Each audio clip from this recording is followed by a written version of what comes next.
क्या आपने कभी सोचा है कि क्यों अमावस्या की रात को भूत प्रेत, आत्माएं और अलौकिक शक्तियों की चर्चा सबसे ज्यादा होती है? क्यों इस दिन तांत्रिक साधनाएं और पितरों की पूजा की जाती है? आज हम जानेंगे कि आखिर अमावस्या की रात आत्माएं इतनी सक्रिय क्यों मानी जाती हैं। धर्म, वेद पुराण और विज्ञान तीनों दृष्टिकोण से हम ये जानने की कोशिश करेंगे। पहले मैं आपको अमावस्या का महत्व शास्त्रों में जो लिखा है उसके हिसाब से समझाता हूँ। गरुड़ पुराण प्रेत खंड अध्याय 5 और 7 में वर्णन है कि अमावस्या की रात आत्माएं धरती पर आसानी से विचरण करती हैं, क्योंकि इस दिन सूर्य और चंद्रमा दोनों की किरणें अदृश्य होती हैं, जिससे आध्यात्मिक आवरण यानी कि स्पिरिचुअल शील्ड कमजोर हो जाता है। सुकंद पुराण और पद्म पुराण में कहा गया है कि अमावस्या को पितरों की पूजा करने से आत्माओं को शांति मिलती है। इस दिन यमलोक से पितर आत्माओं का आना जाना सहज माना गया है, इसलिए इसे पितृ दिवस भी कहा जाता है। तंत्र शास्त्र के अनुसार अमावस्या की रात तामसिक शक्तियों की प्रधानता होती है। इसी कारण तांत्रिक अमावस्या की रात साधना करते हैं, क्योंकि इस दिन नकारात्मक ऊर्जा और आत्माएं ज़्यादा प्रभावशाली मानी जाती हैं।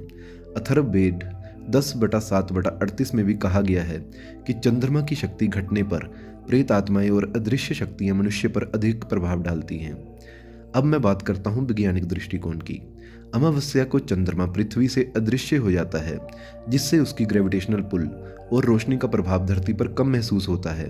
हमारी बॉडी 70% पानी से बनी है और चंद्रमा का पानी पर सीधा प्रभाव होता है। फुल मून और नो मून डेज पर इंसान की मेंटल स्टेबिलिटी और इमोशंस सबसे ज़्यादा प्रभावित होते हैं।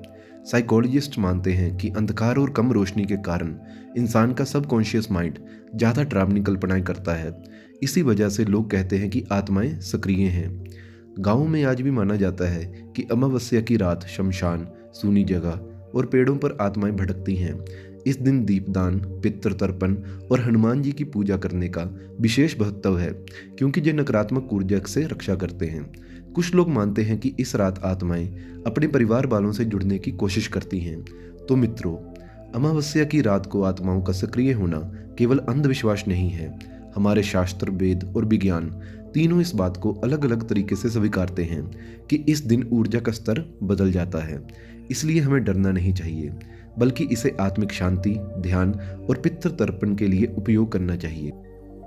अगर आपको यह वीडियो अच्छा लगा तो लाइक और शेयर जरूर करें और चैनल को सब्सक्राइब करना ना भूलें। और अगर ऐसी वीडियो आपको देखनी है तो हर दिन मेरे चैनल पर शाम को 7 बजे अपलोड की जाएंगी।